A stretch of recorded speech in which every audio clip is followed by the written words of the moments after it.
can't seem to get himself out of it. Okay, so we all get the concept of a tree.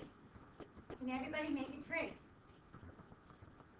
So boy, girl is like a heads, tails. You're guessing the gender of all three children. If you have three children, it's going to be a boy, girl, boy, a boy, boy, girl, a girl, girl, boy. I got to go through all those different combinations. Easiest way to do it is with a tree. It's like a heads and a tails, because there's only two choices. Same thing with your flip of a coin. Make your sample space. This is our tree. This is our sample space. And if we want the probability that there are two boys, the outcomes are three of them. Boy, boy, boy, boy, boy, boy. 3 out of 8. Okay? Everybody can make a tree. So if I flip a coin, the heads or tails, and I spin a spinner with 3 colors, red, white, and blue, how many possible outcomes can I have? Flip a coin. Who said 6? 3 spots on my spinner. So 2 times 3, there's your counting principle at work. 6 outcomes. Here's you, flip a coin. Then the next thing you do, spin your spinner.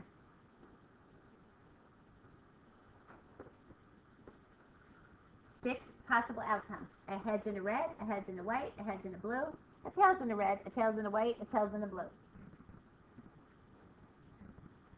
Good. Concept of a tree, okay?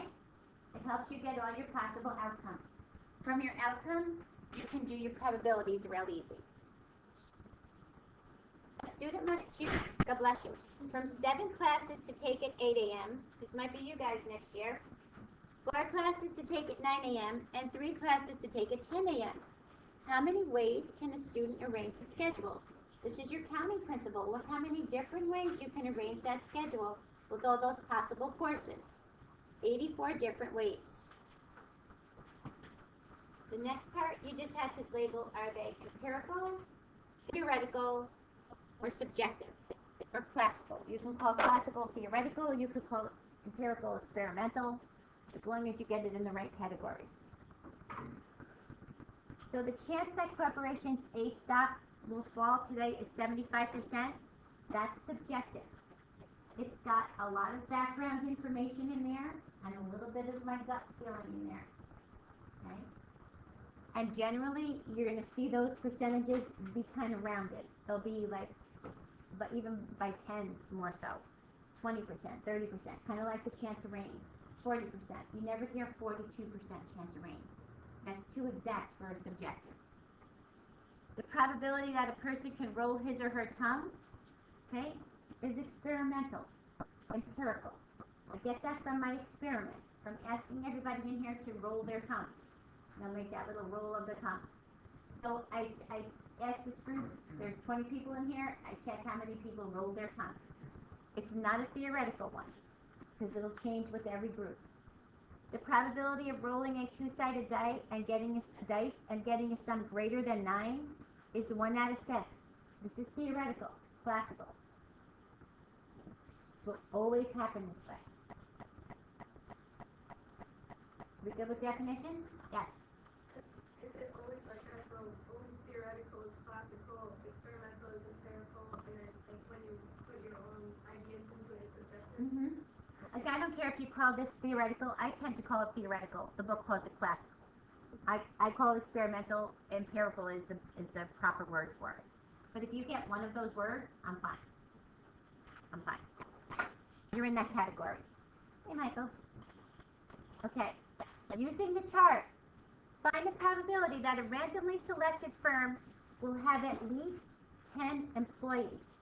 So we want 10 or more. Are these mutually exclusive? This chart, is this chart mutually exclusive? Can you be in 2 categories at the same time?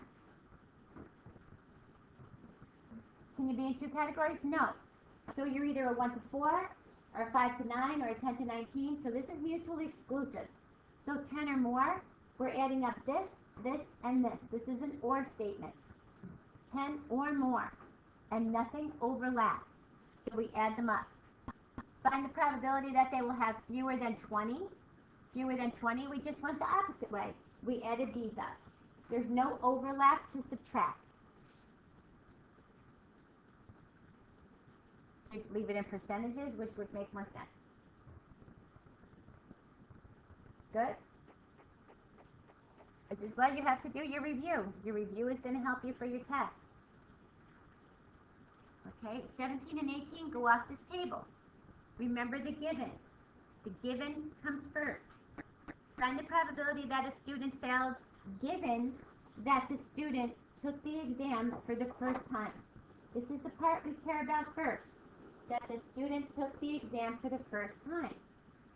Find the probability that the student failed. Here's the failed.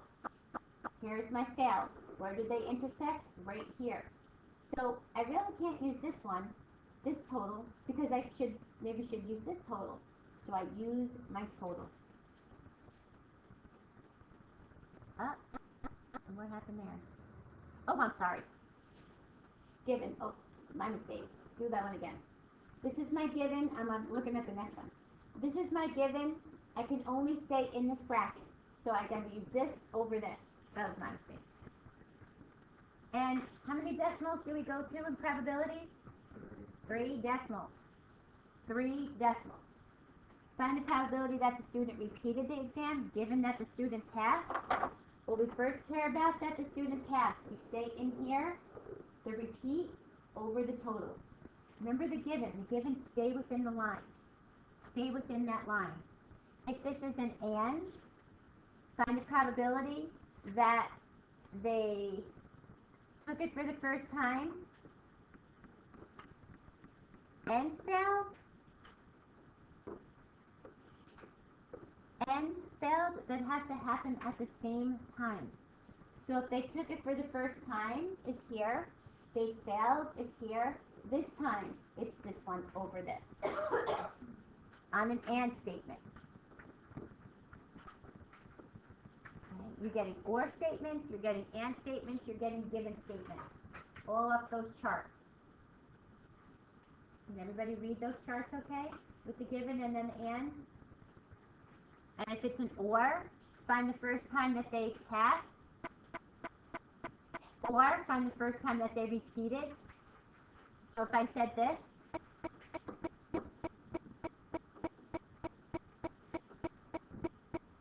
or repeat it. So first time, passed, or repeated first, and passed on the repeated. That doesn't make any sense. Passed on the repeated, they wouldn't pass on a repeat, so don't do that. I should have done the failed. Okay, ignore that one. Ignore that one. All right, this is a good one. Your sock drawer has 18 folded pair of socks with 8 whites, 6 blacks, 4 blues. Put them on the side. Make sure they add up to 18. Okay? What is the probability, without looking in the drawer, that you first select and remove a black pair and hold it, and then select and remove either a white or a blue? It doesn't say this, but you're not replacing because you're selecting and you're removing it. So the word remove says no replacement. So be careful how you read this. So first time around, we want to be a black pair. This could be a white or a blue. So first time around, we have 6 out of 18 socks. I got my black sock. I'm putting it over to the side. I now have 17 socks left. Go like this. 17. I took one away from the black. Now, the probability that I get either a white or a blue, I didn't touch any of those. I still have 12 of those left out of 17. And what do we do with those guys? We multiply them. Okay? You can leave it in reduced fraction. Just put it in your fraction bar and let it reduce, or you just give it to me as a decimal. And remember, for the unusual, we use the cutoff 5%. It has to be less than 5% to be unusual, or greater than 95% to be unusual. A random sample of 250 working adults found that 74% access the internet at work, 88% access it at home, and here's your overlap. And don't you access it both places? School, we'll figure school and home. Don't you access it both places? So this is the overlap. If I was to add up all of those, I'd be well over 100%, right? If I was to add them up. So if you added them all up, if you just added this and this one, this is going to be well over 100%. I can't be over 100%. So don't forget to subtract out the overlap.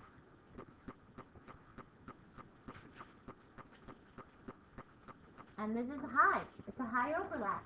Think of yourselves. You use your internet at school and at home. You got a lot of overlap. And the key to this is, if I add those up, not always does it come out greater than 100, but this clearly comes out greater than 100.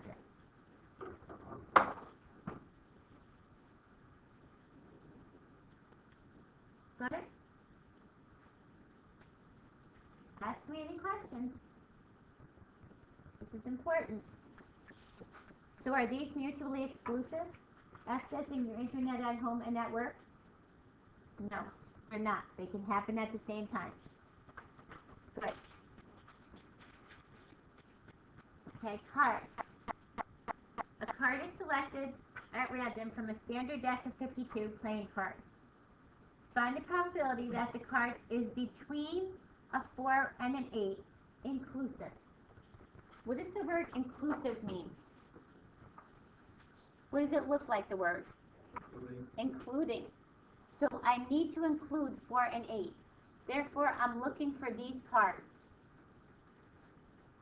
Or, I've got an or statement. I'm looking to get a club. And it says, find the probability.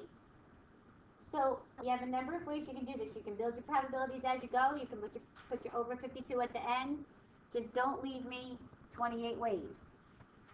So, first time through, my probability of getting a 4 and 8 through 8, I've got 1, 2, 3, 4, 5 cards. 5 cards I'm looking for. How many suits of cards have 4s? All 4 suits, right? All 4 suits have 5s. All 4 suits have 6. So I got to take this 5 and multiply it by 4. That's this guy. 5 times 4. How many clubs in my deck? 13 clubs in my deck. Now, if I add those together, these 5 cards, I've counted this, the 4 of clubs, the 5 of clubs, the 6 of clubs, the 7 of clubs, and the 8 of clubs. I counted them twice. I counted them in my 4 through 8, because I have a heart of 4, a diamond of 4, a club of 4, and a spade of 4. So I counted all my clubs in here, and I counted all my clubs again. So I have to subtract out 5, because I counted them twice. Make sense? Another way you could do it is, count these 20, and then the clubs. Well, if I have 13 clubs, but I've already counted these 5, I only have 8 more to count. Now, if I end up with a 28, and my statement here says find the probability, what do I have to do? Put it over what? How many cards in my deck? 52. Okay, you could do it while you're doing this. You can do 20 over 52 plus 13 over 52 minus 5 over 52. You can do it here. You can do it all at once at the bottom. You can do it after you find how many ways. As long as you go back and answer the question for probability. It's not the same as how many ways.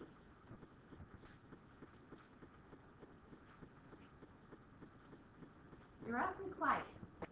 That means everybody got these. Questions at all? These are trickier and cards are harder because some of you aren't as comfortable with cards. A card is randomly, unfortunately, cards make such good probability questions. A card is randomly selected from a deck of 52. Find the probability that it is a red or a queen. You're going to start like this. Red or queen. How many red cards in your deck? 26 out of 52. And I could easily say half, right? But the problem with saying half is I just changed my denominator. So I'm just going to leave it 26 out of 52. Try to work off of 52. Or says I need to add this. How many queens in my deck? 4 out of 52. So therefore I should get 30 out of 52 cards. What's wrong with this? Oh, I counted 2 queens that were red. I had a queen of diamonds, I had a queen of hearts, I had a queen of clubs, and I had a queen of spades. 2 of these I counted over here. So I have to subtract out 2. Very good, Naya. So now I don't have 30, I have 28. Very good. So everybody sees the overlap? These are not mutually exclusive. If I can say to myself, I have a red card, that's a queen, they are not mutually exclusive. Yes? I have the card things. I have the card things. And they're all nice in color. So it's like, I can't make copies, I have to just keep printing them out. Because it's so much easier when they're all, you see the colors. And those cards look so real, don't they? They just look like real playing cards. Okay. Okay. Now we get into your permutations. Permutation says order does matter. Order matters in permutations. Combination says order does matter. So when I figure out permutations, I'm going to get far more orders, different arrangements, than I will if I take out the duplicates for combinations. So I have 15 cyclists enter a race. How many ways can they finish first, second, and third? Remember, start like this. I've got a first place. I've got a second place. I have a third place. Does it matter who's first? Darn right. Don't we all want to win? Don't we all want to be first? So this says how many ways. Do I need a probability for this? So how many cyclists do I have to choose from? 15. Then 14. Then 13. And then multiply those. If you spot it that you have a permutation, because order matters, 15 things taken 3 at a time, you can put that in instead. Just don't put in 15 factorial, because you're only going 3 positions. 5 players on a basketball team must choose a player on the opposing team to defend. In how many ways can they choose their defensive assignments? So you have to know a little bit about basketball. So does it matter who you choose on the other team? If you're team A and playing team B, does it matter who I choose? If I'm a guard, would I choose a forward? Like, would I choose the center? Would I choose the shortest person if I'm the tallest person? Would I choose the tallest person if I'm the shortest person? So it matters, right? So order matters. So you're going down 5 positions. Start like that. 5, 4, 3. Oh, you say, oh, that's the same as 5 factorial. Just get your lines down. P5, 5 things at a time.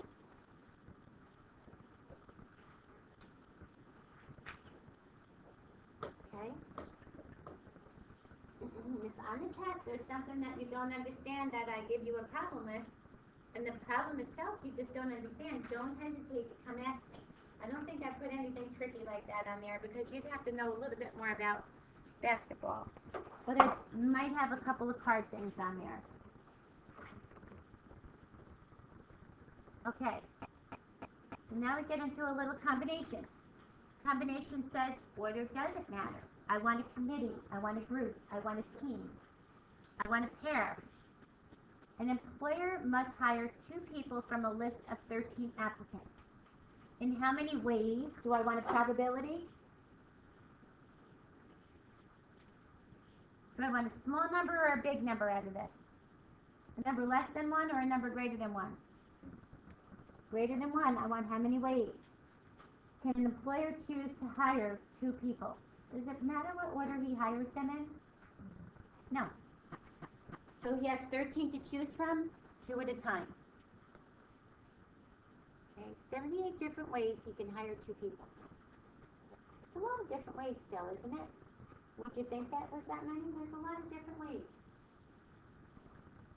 A security code, these always blow me away. A security code consists of 3 letters followed by 1 digit. So start like this. 3 letters, 1 digit. Just put that up there. The first letter cannot be an A, B, or C. If it cannot be an A, B, or C, how many other letters do I have to choose from? 23. What is the probability, probability says part over whole, of guessing the correct code? It should say correct code in 1 trial. That means first time through, I want to get that correct code. There is only how many correct codes for this security code? 1. So I'm going to remember that this is 1 code. So how many ways can this happen? I don't care about the other positions. 26, 26. How many digits do we have? 10. So I multiply these all together. I find out how many ways, and I put 1 over. There's only 1 correct code. So the probability that you get the exact one first time around is really, really small. Remember, in your calculator, it's going to do this.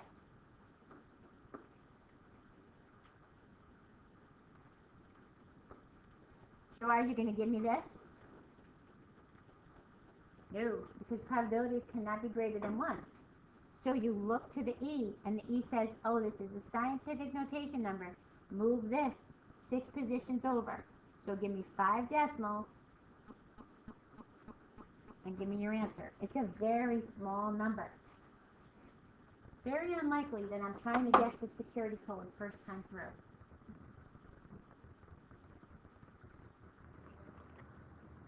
Do you have any questions up to now? None at all.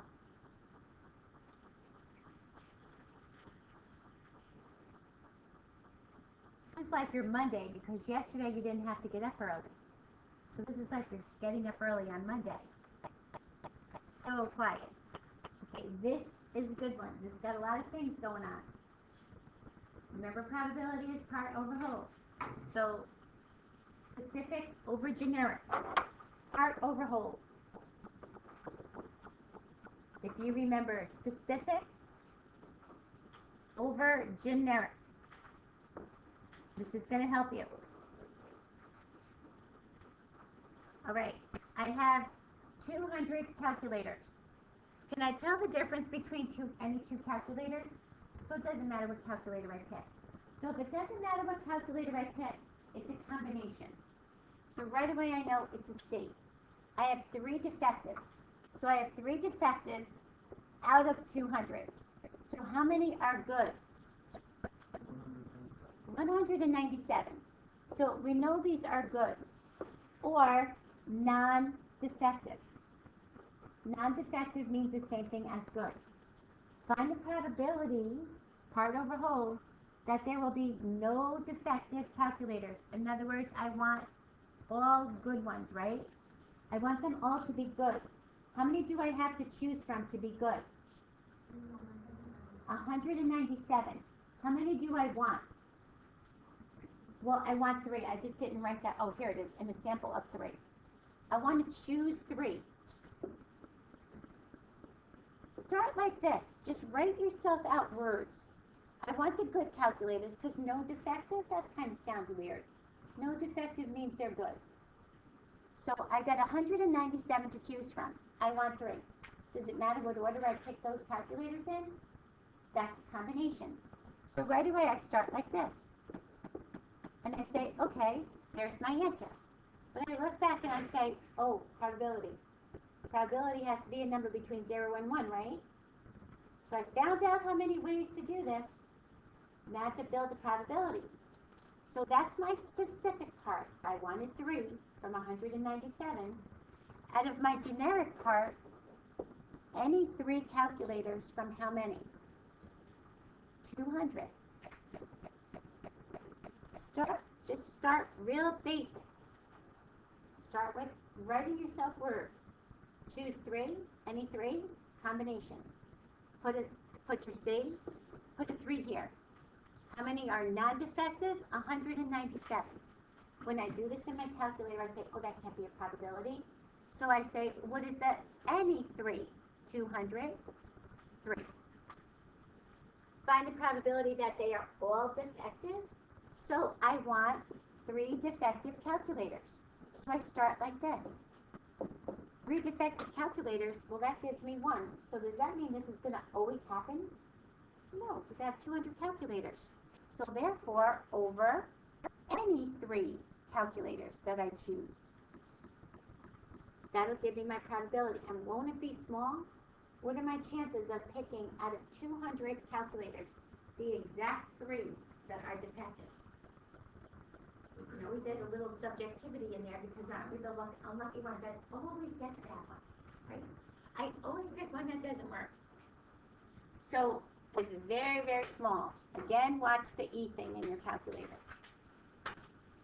Find the probability that you get at least 1 defective. So I want 2 goods and a defective. I want 2 goods and a defective. Let's do it this way. 2 goods and a defective. I want a good and 2 defectives. What is the only thing I don't want if I need to have 1 defective? 3 what? 3. I can get 3 defectives. I can't get 3 goods. Because if I get 3 goods, is one of those defective? So therefore, I find out which one had my 3 goods, where all are good, and I subtract 1 minus my 3 goods. So I go up to here, and I choose this, and I say 1 minus 0.955. Okay? The probability that you get at least 1 non-defective, that means this is at least 1 good. So I want a good and 2 defectives, 2 goods. I want 3 goods. What is the only one I don't want here? All defective. So my 1 minus my 3 defective. I think if you start doing this more, like writing out the possibilities, it makes the problem make more sense to you. Because in the past, what happens is we look at these,